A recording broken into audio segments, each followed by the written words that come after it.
In previous class, we have learnt about matrix. What is the matrix? Some types of matrix. Today, we will see some operations over matrices. जिसमें पहला हम लिए हैं addition of to matrices. दो matrices को add करने के लिए सबसे पहले हम कन्फर्मेबिलिटी टेस्ट करते हैं। कन्फर्मेबिलिटी क्या कहलाता है? दो matrices will not be always valid for addition, defined for addition. अगर दो मैट्रिसेस एडिशन के लिए डिफाइन होता है, मतलब दोनों मैट्रिसेस को जोड़ा जा सकता है, तो वैसे दो मैट्रिसेस को बोलते हैं कन्फर्मेबल फॉर एडिशन। हमने लिखा है two matrices A and B are said to be conformable for addition if type of A equals type of B. ये कन्फर्मेबिलिटी टेस्ट हुआ कि दो मैट्रिक्स जोड़ने योग्य है या नहीं है। आप समझ सकते हैं, दो मैट्रिसेस ए और बी अगर लेते हैं, जिस दोनों को हमें सम अप करना है, ऐड करना है, तो दोनों मैट्रिसेस सेम टाइप का होगा। तो ए को हमने ए आई जे ले लिया, type M by N, because type of B will also be M by N, therefore subscript here has been taken same as that of subscript here। यहाँ आई जे है, यहाँ भी आई जे ले लिए, चूंकि ये भी टाइप एम बाई एन है, ये भी एम बाई एन है, तो बी को हमने कह दिया B I J M by N. कहता है then A plus B, A plus B क्या होगा? तो हमने लिखा एक मैट्रिक्स सी होगा, जिस मैट्रिक्स का कोई भी एलिमेंट क्या होगा, तो सी आई जे, टाइप इसका क्या होगा, तो एम बाई एन।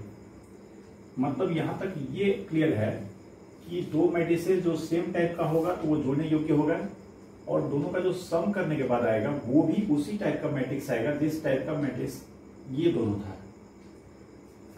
अब है कि ये सी आई जे क्या होगा? Where C I J that is any arbitrary element of addition of A plus B, इसका एलिमेंट क्या होगा? तो इसको हमने लिखा C I J equals A I J plus B I J, that is elements in A plus B. कैसे लिखा जाएगा? तो इसी को हम इन अदर वर्ड्स कर सकते हैं, that is I J th element. Actually see आई को आप क्या कहेंगे? मैट्रिक्स सी का आई जे एथ एलिमेंट्स, मैट्रिक्स सी मतलब मैट्रिक्स ए प्लस बी। तो यहां हमने लिखा है that is I J th element of A plus B. कैसे दिया जाएगा?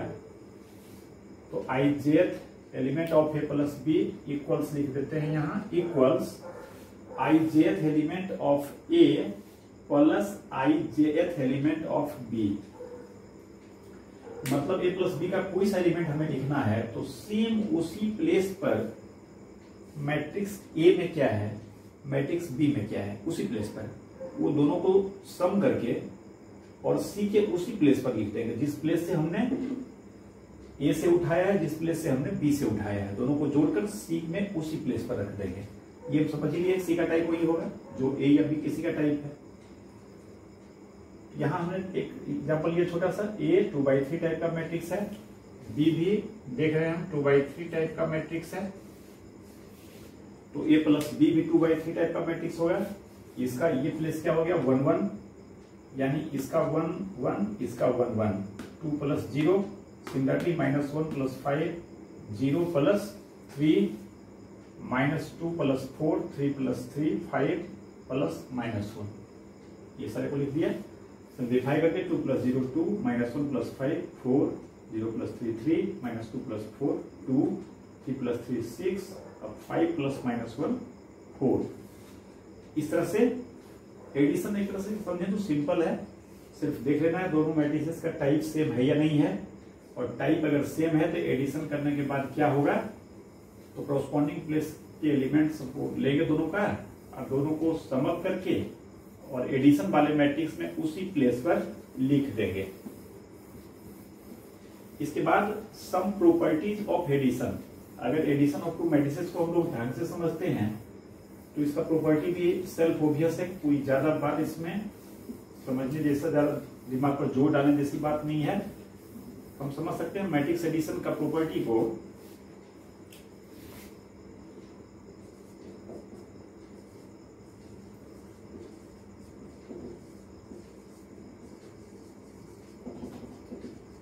properties of addition of matrices A plus B will be equal to B plus A। समझ सकते हैं A plus B equal B plus A, मतलब इस property को commutative हम लिख रहे हैं यहाँ शॉर्ट में, means addition of matrices follows commutative property. इसी तरह से मैट्रिक्स का एडिशन एसोसिएटिव भी होगा। एसोसिएटिव क्या होता है हमें पता है, पहले ए प्लस बी करेंगे देन इसमें सी ऐड होगा, या पहले ए को छोड़ देंगे बी प्लस सी करेंगे फिर ए ऐड करेंगे, ये एसोसिएटिव हो गया।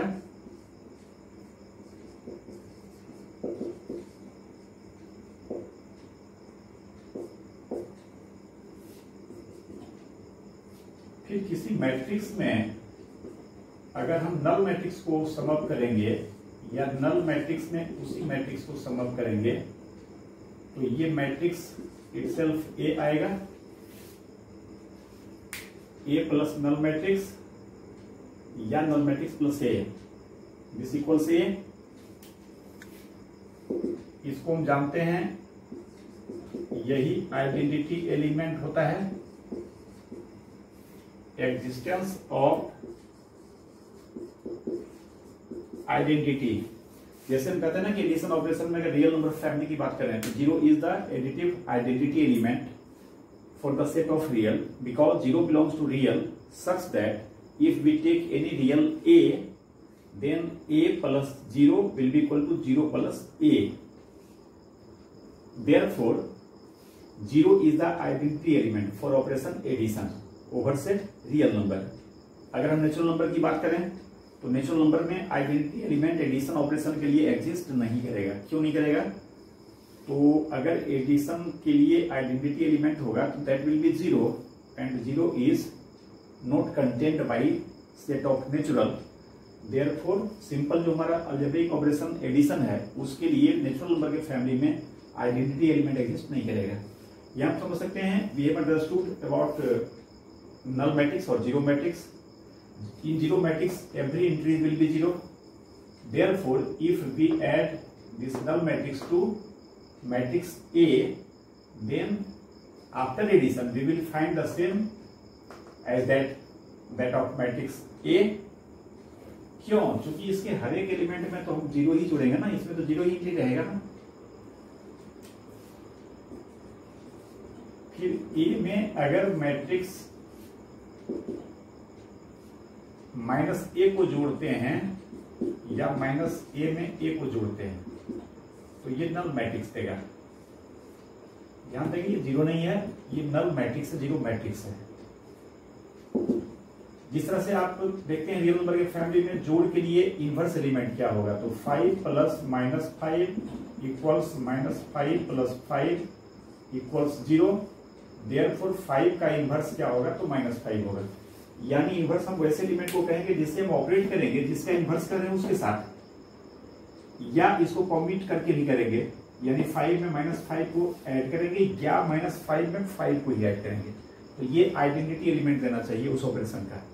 हम अभी देखें आइडेंटिटी एलिमेंट एडिशन का 0 होता है, सामान्य जो अलजेब्रिक ऑपरेशन उसकी बात कर रहे हैं, तो 5 के लिए माइनस 5 आएगा, मतलब एडिटिव इनवर्स क्या हो जाएगा माइनस 5। यही अगर मल्टीप्लिकेटिव इनवर्स कहेंगे तो हमें मल्टीप्लिकेटिव आइडेंटिटी एलिमेंट चाहिए, और मल्टीप्लिकेटिव आइडेंटिटी एलिमेंट किसी का क्या होगा तो 1 होगा। क्यों?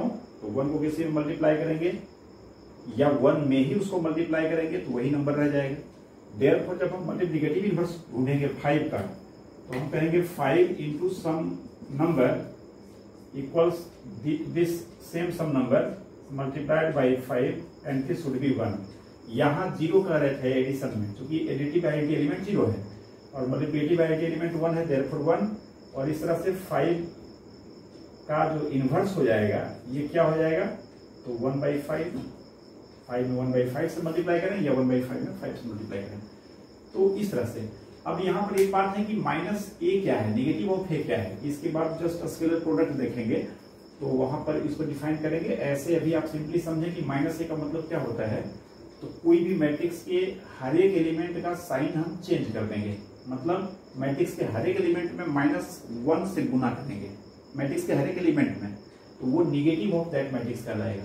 आप समझ सकते हैं कि ए में -a को देकर हम समूल करेंगे, तो after finding addition each element of this matrix will be 0। क्यों? ए में जो रहेगा जस्ट उसका निगेटिव उस प्लेस पर इससे मिलेगा, क्योंकि -1 से थ्रू आउट हमने मल्टीप्लाई किया है। तो इस तरह से हम कह सकते हैं मैट्रिक्स एडिशन में किसी भी मैट्रिक्स का इनवर्स क्या होगा, तो just negative of that matrix, where negative of that matrix क्या है, तो जस्ट उस मैट्रिक्स में हम हर एक एलिमेंट में उस मैट्रिक्स का -1 से मल्टीप्लाई किए, जिससे हम निगेटिव ऑफ ए भी कहेंगे। यानी मैट्रिक्स में हर एक मैट्रिक्स का एग्जिस्टेंस ऑफ इनवर्स, एडिशन के लिए इनवर्स क्या होगा कोई मैट्रिक्स का, तो उसका जस्ट निगेटिव। इसके अलावा मान लीजिए कोई स्केलर के है, ये मैट्रिक्स नहीं कोई रियल नंबर है, स्केलर मीन्स कांस्टेंट, तो इसे हम के ए प्लस के बी कह सकते हैं। मतलब या इसे थोड़ा स्केलर मल्टीप्लिकेशन के बाद देखते हैं, स्केलर मल्टीप्लिकेशन तो बताया नहीं है। एडिशन में भी यही 4 बात देखते हैं, जिसमें कि एक बात इसमें हमने कहा आपको स्केलर मल्टीप्लिकेशन बताएंगे तो -a को वेल डिफाइन कर पाएंगे एक्चुअली ये क्या है। फिर देखते हैं मल्टीप्लिकेशन ऑफ, एक बात यहां पर और समझ लेंगे थोड़ा कि हमने जो भी एडिशन का ऑपरेशन किया है इसमें, तो जहां जहां कंफर्मेबिलिटी की जरूरत है, जैसे this will be conformable if type of A and B is same, this will be conformable, तो ए और बी का टाइप सेम होगा, और दोनों जोड़कर जो आएगा टाइप वो ऐसा ही होगा जो ए प्लस बी का टाइप होगा, तो फिर सी का टाइप भी सेम ही होना चाहिए। इट मीन्स ये कंफर्मेबल कब होगा, जब ए बी सी तीनों का टाइप सेम होगा। ये कंफर्मेबल कब होगा, तो नल मैट्रिक्स उसी टाइप का होगा जिस टाइप का मैट्रिक्स ए है, और इसमें कुछ कहना ही नहीं है, ए जिस टाइप का होगा तो -a ऑटोमेटिकली उसी टाइप का होगा। तो देयरफॉर यहाँ पर हम एक सेंटेंस और लिख रहे हैं, ये सारा प्रॉपर्टी जो हम कह रहे हैं ये कब अप्लीकेबल होगा, तो provided conformability is assured wherever needed, जहां भी जरूरत है जिस तरह के कंफर्मेबिलिटी का, वो कंफर्मेबिलिटी एश्योर्ड है इसका, तब ये एप्लीकेबल होगा। इसके बाद देखते हैं multiplication of A matrix by a scalar. मान लीजिए कोई स्केलर के है, तो के ए बराबर क्या होगा, या ए से शुरू करते हैं, पहले मैट्रिक्स ए लेते हैं, let A be a matrix whose element is aij type m by n and k being any scalar, any scalar means constant, then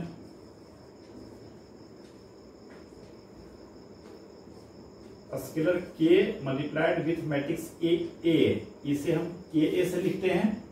अक्सर बीच में ना कोई डॉट देते हैं ना क्रॉस देते हैं, सिंपल k का मतलब matrix a multiplied by scalar k, और इसको डिफाइन करते हैं सिंपली, डायरेक्ट हम लिखते हैं इसका क्या हो जाएगा एलिमेंट, तो k a i j type m by n। समझ सकते हैं इसका क्या मतलब हुआ, मल्टीप्लिकेशन ऑफ स्केलर k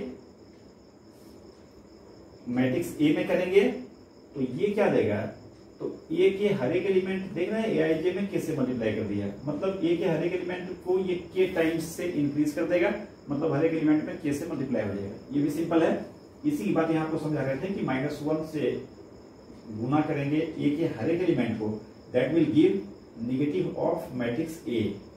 मतलब नेगेटिव ऑफ मैट्रिक्स ए क्या है, तो स्केलर मल्टीप्लीकेशन है मैट्रिक्स ए का विथ स्केलर -1, वो नेगेटिव ऑफ ए हो जाएगा। समझ सकते हैं, ये सिंपल है। एग्जाम्पल के लिए जैसे मान लें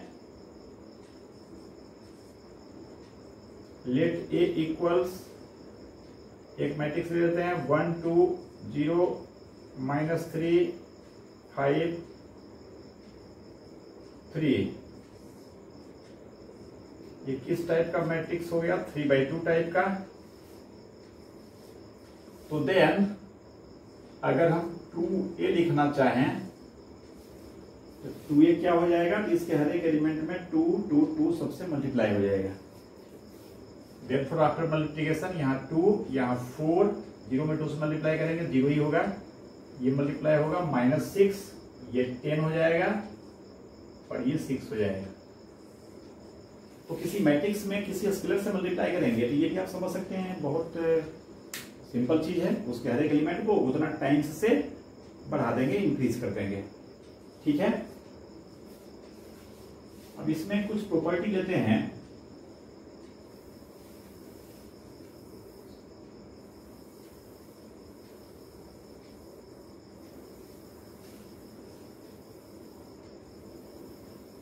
अब एडिशन में कॉम्यूटेटिव एसोसिएटिव का प्रॉपर्टी हम इसको प्रूव नहीं किया। आप समझ सकते हैं, कोई भी इस तरह के प्रूव के लिए दो मैट्रिक्स इक्वल दिखाना मींस दोनों का टाइप सेम करेंगे और इस मैट्रिक्स का कोई सा आर्बिट्ररी एलिमेंट दूसरे मैट्रिक्स के उसी आर्बिट्ररी एलिमेंट के इक्वल होगा, ऐसा दिखाएंगे। क्योंकि एडिशन हम समझ रहे हैं मैट्रिक्स का क्या होता है, तो आराम से समझ सकते हैं a प्लस बी करें या b प्लस ए करें। a प्लस बी करेंगे तो क्या होगा, पहले a का एलिमेंट लेंगे फिर b का लेंगे, उसको ऐड करेंगे। अब b प्लस ए करेंगे तो पहले b का लेंगे फिर a का लेंगे। बात एक ही है ना, a में 2 है b में 3 है, तो उस प्लेस का एलिमेंट तो जुड़कर वो 5 होगा। उल्टा करेंगे तो b का ही 3 लेंगे उसका 2 लेंगे तो 5 ही आएगा ना।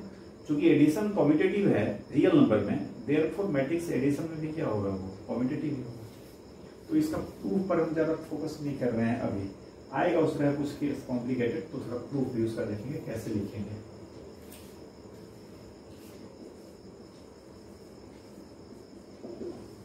सम प्रॉपर्टीज को अगर ऑब्जर्व करें समझ सकते हैं कि matrix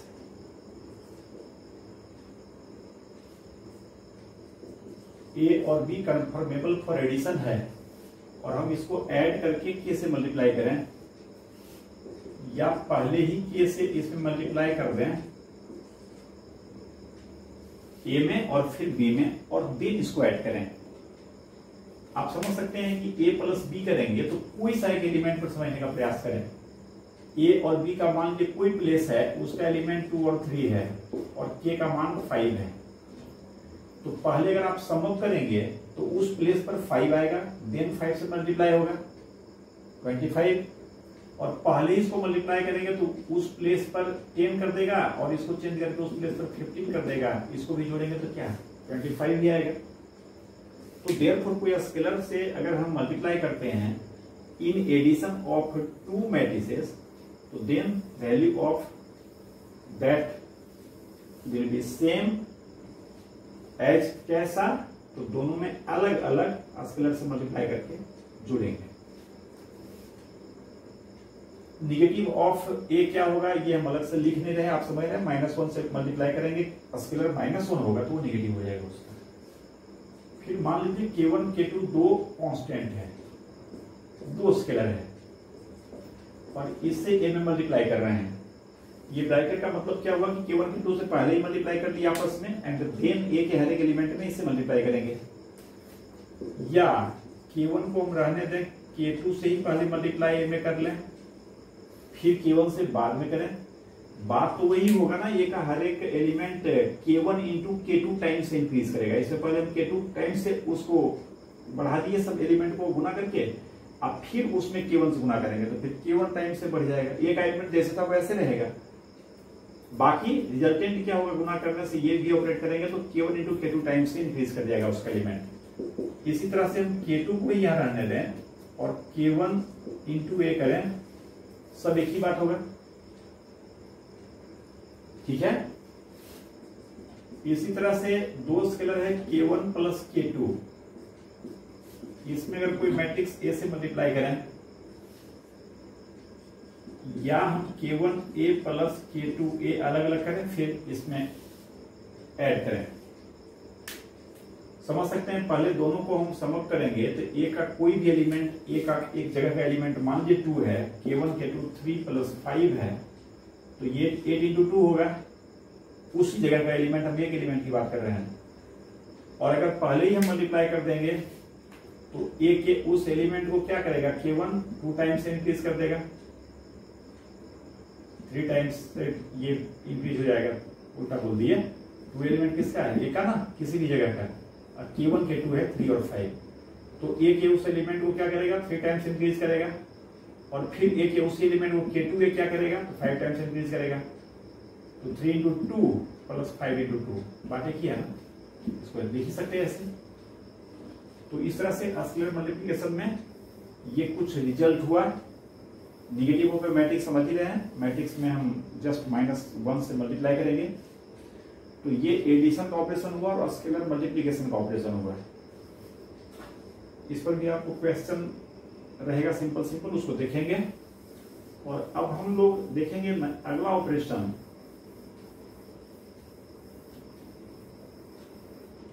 multiplication of 2 matrices.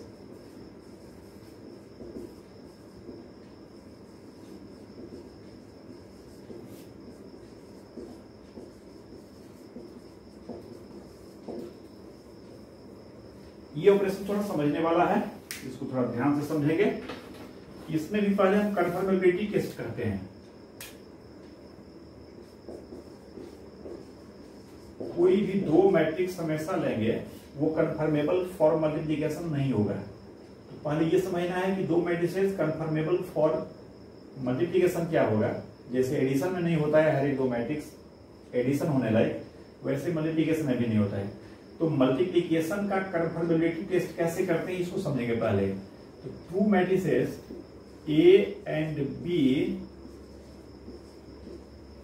are said to be conformable for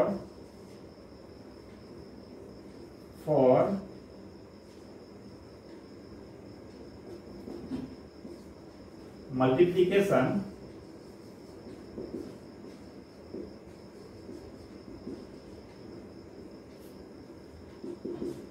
if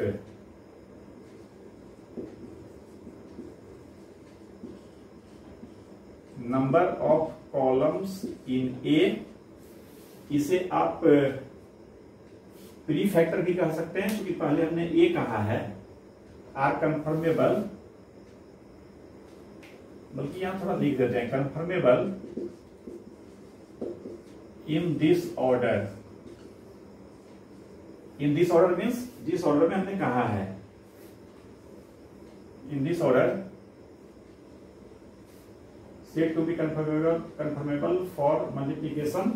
in this order यहां होता ना, conformable for multiplication, conformable for multiplication in this order if. अब इस सेंटेंस को देखें, क्या लिखा है हमने, 2 matrices A and B are said to be conformable for multiplication in this order. यानी यही जब B and A कहते तो दूसरी बात होती, बट यहां इस ऑर्डर की बात कर रहा है, मतलब A फर्स्ट फैक्टर रहेगा और B सेकेंड फैक्टर रहेगा। If number of columns in A, that is क्या, फर्स्ट फैक्टर में number of columns is equal to number of rows in B। मतलब number of columns in A वही रहना चाहिए जो number of rows in B रहेगा। अब ये तो हो गया कन्फर्मेबिलिटी कैसे करेंगे। अब मल्टीप्लिकेशन अगर होने लायक है, मतलब 2 sets are conformable for multiplication, तो देन वो मल्टीप्लाई कैसे किया जाएगा। हम लोग पहले दो मैट्रिक्स इस तरह से लेते हैं कि वो कन्फर्मेबल फॉर मल्टीप्लिकेशन हो। मान लीजिए ए को ए आई जे हमने कह लिया, टाइप इसका m/n कह लिए,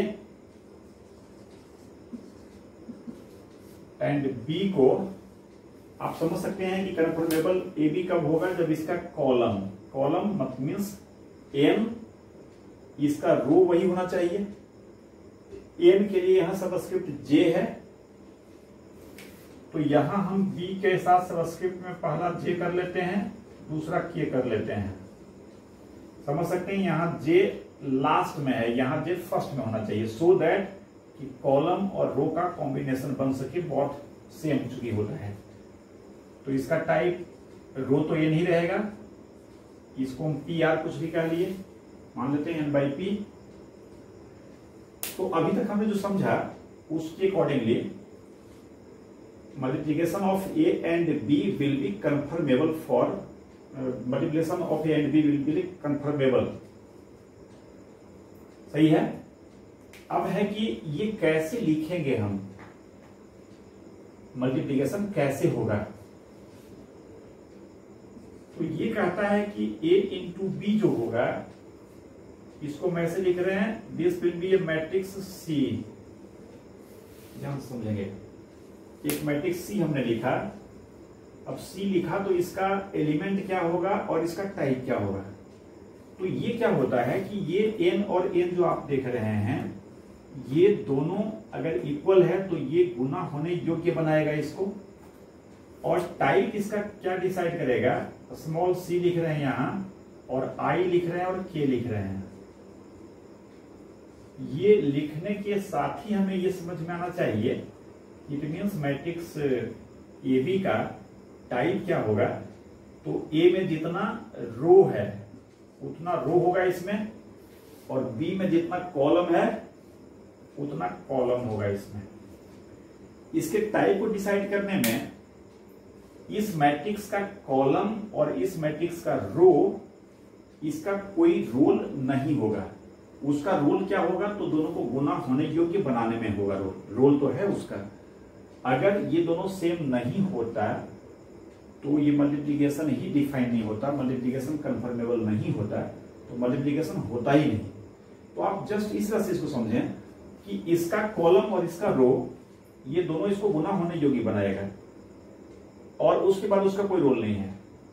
फिर इसका टाइप डिसाइड करने में रोल क्या है, तो फर्स्ट फैक्टर जो हमारा है प्री मल्टीप्लायर, उसका रो और पोस्ट मल्टीप्लायर का कॉलम, ये दोनों देगा प्रोडक्ट वाले मैट्रिक्स का रो एंड कॉलम। अब ये तो हुआ कि प्रोडक्ट का टाइप क्या होगा, यहां तक पहुंच गए। अब हमें समझना है कि जहां CIK क्या होगा, यानी IKth एलिमेंट ऑफ AB क्या होगा, where CIK equals summation of AIJ into BJ के J का लिमिट 1 से m तक। ऐसा ये कहता है डेफिनेशन इसका, कि प्रोडक्ट को हम इस तरह से लिखेंगे। हो सकता है अगर फर्स्ट टाइम आप देख रहे हैं तो ये थोड़ा सा कुछ अजीब टाइप का लग सकता है, क्या क्या लिखा गया, समेशन क्या क्या, तो थोड़ा इसको समझते हैं। प्रोडक्ट में हम लोग करते क्या है कि जैसे कोई भी चीज का एक सूत्र बाकी होता है ना, तकिया कलम उसको जो भी कह लीजिए, तो दो मैट्रिक्स का जो मल्टीप्लिकेशन होता है ये रो बाई कॉलम होता है, रो बाई कॉलम। ये याद रखें दिमाग में, रो बाई कॉलम का क्या मतलब हुआ ये आप समझिए। जैसे अभी आपने देखा कि मल्टीप्लिकेशन तभी हो सकता है, यहां जस्ट हम सिंबॉलिक लिख रहे हैं, ये 3/4 टाइप का एक मैट्रिक्स है, 3/4 टाइप का फर्स्ट जो फैक्टर हमारा है, इसमें हम मल्टीप्लाई करेंगे एक मैट्रिक्स का। समझ सकते हैं इसमें कॉलम कितना है 4, इसमें रो हमें 4 लेना पड़ेगा।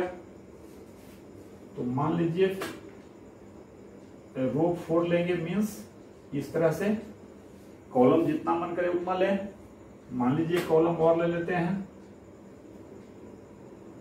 इसका टाइप क्या हो गया, तो इसका टाइप हो गया 4/2।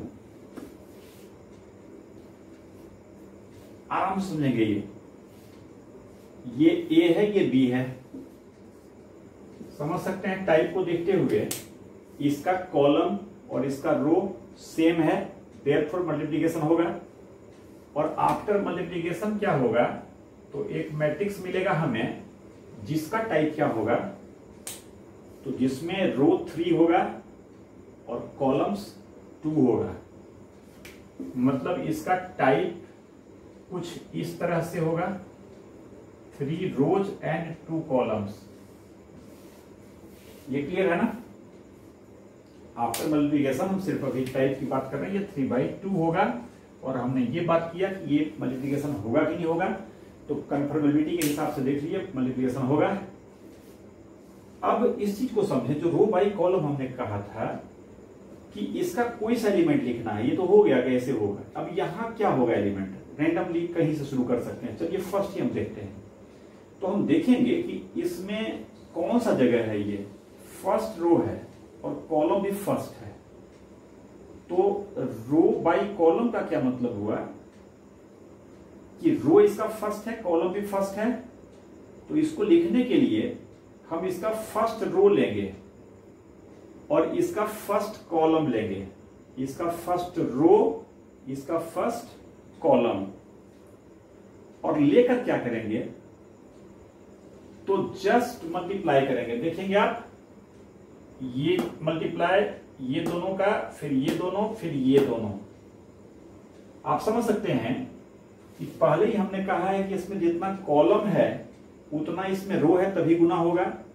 इट मीन्स कि इसका जितना हॉरिजॉन्टल एक्सपेंशन होगा उतना उसका वर्टिकल एक्सपेंशन होगा।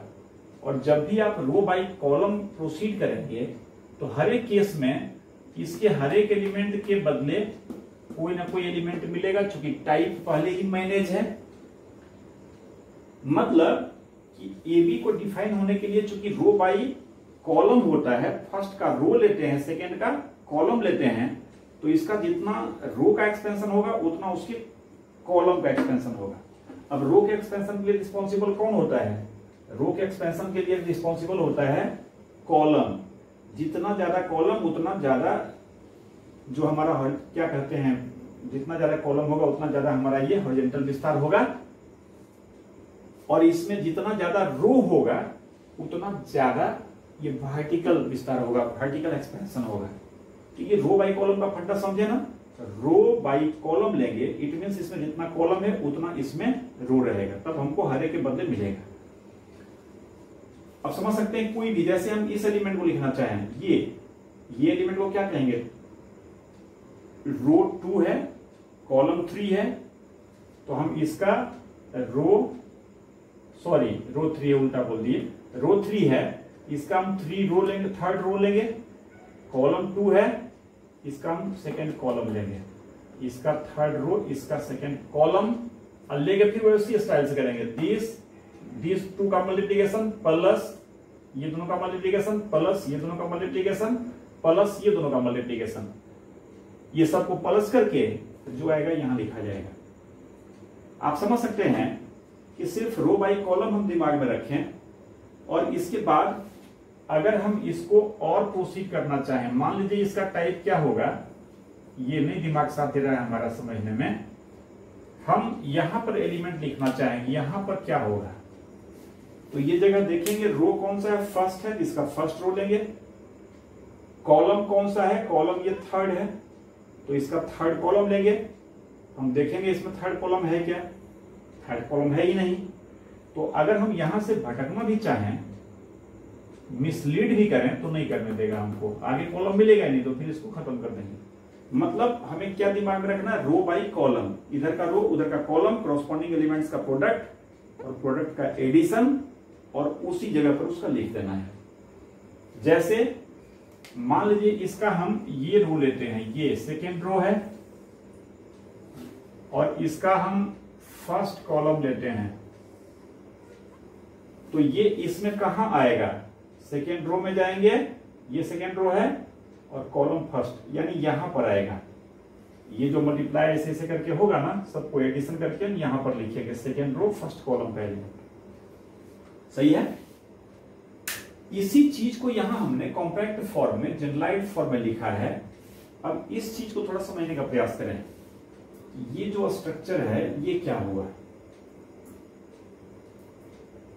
चलिए इसको मैंने मिटा रहा हूं, क्योंकि इसी पर समझाऊंगा मैं,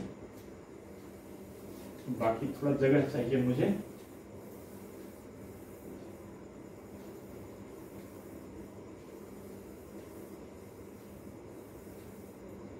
अब जैसे जनरलाइज्ड वे में आप समझें, ये m/n टाइप का है मैट्रिक्स ए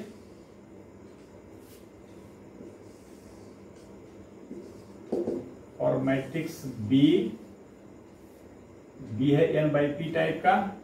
हमें ज्यादा से मतलब नहीं, एक टर्म को समझें। अब CIK का मतलब क्या हुआ, ith रो kth कॉलम। अब समझ सकते हैं कि इसके प्रोडक्ट का kth एलिमेंट कैसे आएगा। तो i रो बाई कॉलम, जो दिमाग में भी समझे हम लोग, दिमाग से रो बाई कॉलम समझना है। तो ith रो लेंगे किसका, फर्स्ट फैक्टर a का, और kth कॉलम लेंगे किसका, सेकेंड फैक्टर b का। तो फर्स्ट का सिर्फ हम ith रो लिख रहे हैं। फर्स्ट का ith रो मतलब फर्स्ट सेकेंड थर्ड छोड़ दीजिए, मान लीजिए यहां से ये स्टार्ट होता है। तो ith रो क्या होगा, ai1 ai2 ai3, और इस तरह से करते करते ai लास्ट क्या होगा। तो a में देख लेते हैं, a में लास्ट कहां तक जाता है, a तक जाता है। तो ये ain हो जाएगा। हम क्या कर रहे हैं, तो ये ith रो लिख रहे हैं a का। हम कौन सा एलिमेंट ले रहे हैं, ikth। तो b का क्या हुआ, kth कॉलम। अब b का kth कॉलम होगा तो फर्स्ट सेकंड थर्ड ऐसे छोड़ के मान लीजिए यहां से kth कॉलम शुरू होता है। तो यहां पर b लिखेंगे 1k लिखेंगे, यानी रो फर्स्ट कॉलम के, फिर b2 के लिखेंगे, फिर b3 के लिखेंगे, और इस तरह से करते करते लास्टली bn के लिखेंगे। क्यों n लिखेंगे, चूंकि रो b में क्या है, n है, तो लास्ट रो हमें n मिलेगा ना, कॉलम तो वही kth चल रहा है, जैसे इसमें रो हमेशा ith चल रहा था। तो इस तरह से ये b का क्या हो गया, तो b का kth कॉलम हो गया। ये दोनों क्यों लिखा हमने, क्योंकि हमें इसके प्रोडक्ट का ikth एलिमेंट चाहिए, ikth एलिमेंट ऑफ ab। अब अभी हमने क्या समझा, मल्टीप्लिकेशन रो बाई कॉलम होता है। अब रो बाई कॉलम होता है मल्टीप्लिकेशन, तो हम समझ सकते हैं कि कैसे लिखेंगे इस टर्म को। देखेंगे आप यहां, ai1 इंटू b1 के प्लस ai2 इंटू b2 के प्लस ai3 इंटू b3 के dot dot plus ain into bn के। यानी हमने क्या क्या कहा, देखिए यहां पर कुछ दूर तक समझाते हैं। ai1 इंटू b1 के प्लस ai2 इंटू b2 के प्लस ai3 इंटू b3 के डॉट डॉट लास्ट में ain इंटू bn के। एक्चुअली CIK ये होगा। अब इसी को सोचिए, समेशन के फॉर्म में ऐसे लिख सकते हैं ना, देख रहे हैं आप, इसका फर्स्ट सॉरी लास्ट इसका फर्स्ट, फिर इसका लास्ट इसका फर्स्ट सेम है। तो यहां aij bj के लिख दिए और j का वैल्यू 1 से n कर दिए। अगर इसको आप एक्सपेंड करेंगे, एक्सपेंड करने पर क्या आएगा, j का वैल्यू 1 डालेंगे तो ai1 इंटू b1 के, फर्स्ट टर्म आएगा ना, ai1 इंटू b1 के, j का वैल्यू 2 पुट करेंगे, ai2 इंटू b2 के, ai2 इंटू b2 के। कहने का मतलब कि रो बाई कॉलम जो प्रोसेस है उसी के हिसाब से आना ये चाहिए। इसे हम शॉर्ट में, कॉम्पैक्ट फॉर्म में, समेशन के फॉर्म में ऐसे लिख सकते हैं। क्लियर है। तो कंक्लूड करें हम कि अगर मैट्रिक्स का मल्टीप्लिकेशन कुछ भी इस तरह से दिया हुआ है और हमें कॉम्पैक्ट फॉर्म में लिखना है, तो बहुत सिंपली इसको हम लिख सकें, समझ सकें ये क्या है। जैसे अभी हम कुछ 2-3 प्रैक्टिस करवाएंगे आपको।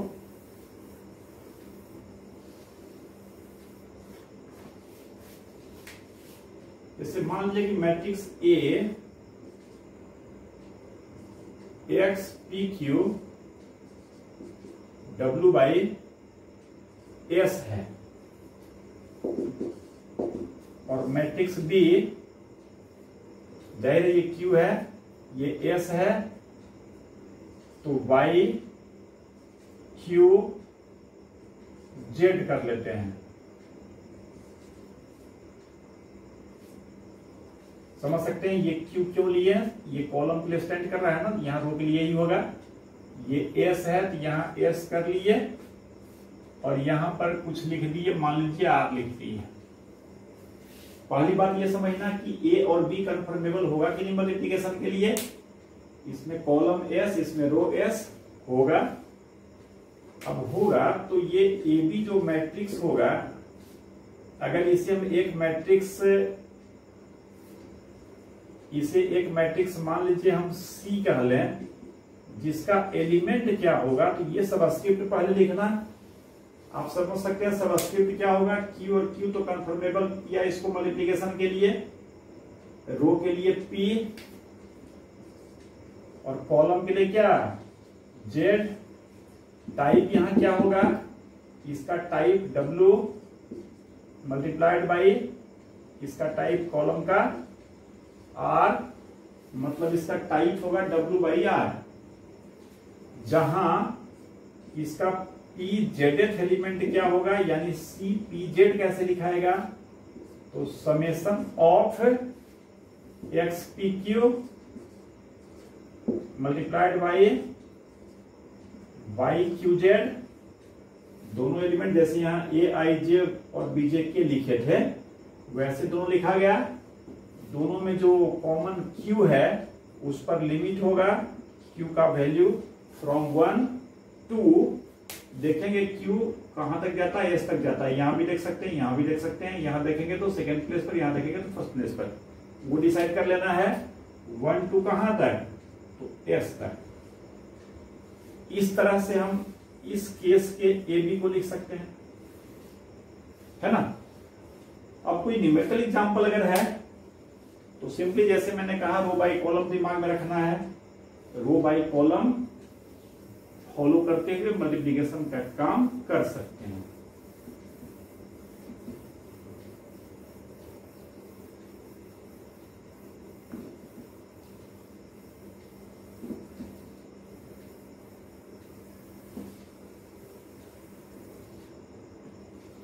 जैसे एक छोटा सा एक क्वेश्चन लेते हैं,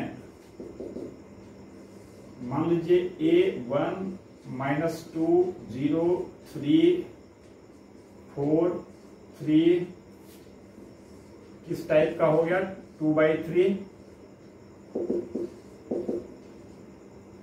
आप नहीं भी टाइप देंगे तो स्टूड है, ये टाइप तो यही है। यहां पर चाह के भी कुछ दूसरा तो नहीं लिख सकते ना, तो फिर भी दे दिए। अब समझ सकते हैं ए बी को अगर कंफर्मेबल करना है तो इसमें फ्री रोज डालना पड़ेगा, -3 2 5 1 3 4। मान लीजिए इसी टाइप का इसको छोड़ देते हैं। ऐसे आप समझ सकते हैं जितना कॉलम चाहे डाल सकते हैं इसमें, ठीक है। इसी तरह से इसमें जितना चाहे उतना रो डाल सकते हैं। दोनों को कनेक्टिविटी के लिए, यानी दोनों का गुना होने लायक होने के लिए हमें इसका कॉलम और इसका रो सेम रखना है। इसका कॉलम और उसका रो, हम कॉलम की बात कर रहे हैं तो रो पर तो कोई बात ही नहीं कर रहे, रो इसका बहुत सारा लिया जा सकता है। इसमें कॉलम की बात कर रहे हैं, रो की बात नहीं कर रहे हैं, तो इसमें भी बहुत सारा लिया जा सकता है। क्या बोल दिए, इसका कॉलम और इसका रो सेम होना चाहिए। बाकी कॉलम इसका जितना चाहे उतना ले सकते हैं, रो इसका जितना चाहे उतना ले सकते हैं। अब अगर ए बी निकालना है तो पहले टाइप आप तय कर लें। ये टाइप 3/2 है तो इसका टाइप क्या हो जाएगा, 2/2। अब 2/2 में यहां से स्टार्ट करते हैं, फर्स्ट रो फर्स्ट कॉलम, इसका फर्स्ट रो लेंगे फर्स्ट कॉलम लेंगे। देखिए 1 × -3 3 हो गया, प्लस -2 इंटू 2 कितना हो गया है -4, देखा ना, ऐसे ऐसे ऐसे, फिर प्लस 0 इंटू 5 0 हो गया, ये हो गया। अब अगर यहां का लिखते हैं तो ये फर्स्ट रो है, सेकेंड कॉलम है, इसका फर्स्ट रो लेंगे 1 और इसका सेकेंड कॉलम लेंगे 1 इंटू 1 1, फिर -2 इंटू 3 प्लस -6 और 0 इंटू 4 प्लस 0। आपको जैसा कि मैंने बताया, अगर अभी आप आगे भागना चाहें, यहाँ आगे बढ़ना चाहें तो अपने आप रोक देगा। फर्स्ट रो लेंगे, थर्ड कॉलम ढूंढेंगे, इसमें थर्ड कॉलम है ही नहीं तो ऑटोमेटिकली यहां पर ये बंद हो जाएगा। फिर यहां पर second row first column 3 into -3 -9 plus 4 into 2 8 plus 3 into 5 15। फिर नेक्स्ट यहां पर सेकेंड रो सेकेंड कॉलम ऐसे, इसका सेकेंड रो इसका second column 3 into 1 3 4 into 3 12 3 into 4 12। Calculation ऐसे मैं थोड़ा ध्यान देकर ही कर रहा हूं, लेकिन थोड़ी गलती हो सकती है, इसको आप देख लेंगे कि तो एडिशन सब्ट्रैक्शन है ना। तो दिस इक्वल्स, सिंप्लीफाई कर लेंगे इसको, ये -7 और ये कितना हो गया -5 और ये कितना हो गया 14, सही है ना, -1 और +15, ये कितना हो गया 27। तो इस तरह से कोई अगर मैट्रिक्स दिया रहेगा तो उसका मल्टीप्लिकेशन कर सकते हैं। अब है क्या कि मैट्रिक्स का फिर बहुत सारा प्रॉपर्टीज है और बहुत वाइटल प्रॉपर्टीज है, इससे बहुत सारी बात होती है। तो मैं अभी इसको यही छोड़ रहा हूं, अगले वीडियो में मैं सिर्फ मल्टीप्लिकेशन का प्रॉपर्टी डिस्कस करूंगा। शायद एक वीडियो में पूरा प्रॉपर्टी जो जानना है वो थोड़ा लंबा हो जा सकता है, तो देखूंगा मैं, वैसा होगा उसको 2 पार्ट में कर दूंगा या प्रयास करूंगा एक ही पार्ट में उसको डिस्कस करने का। ठीक है, ओके, थैंक्स।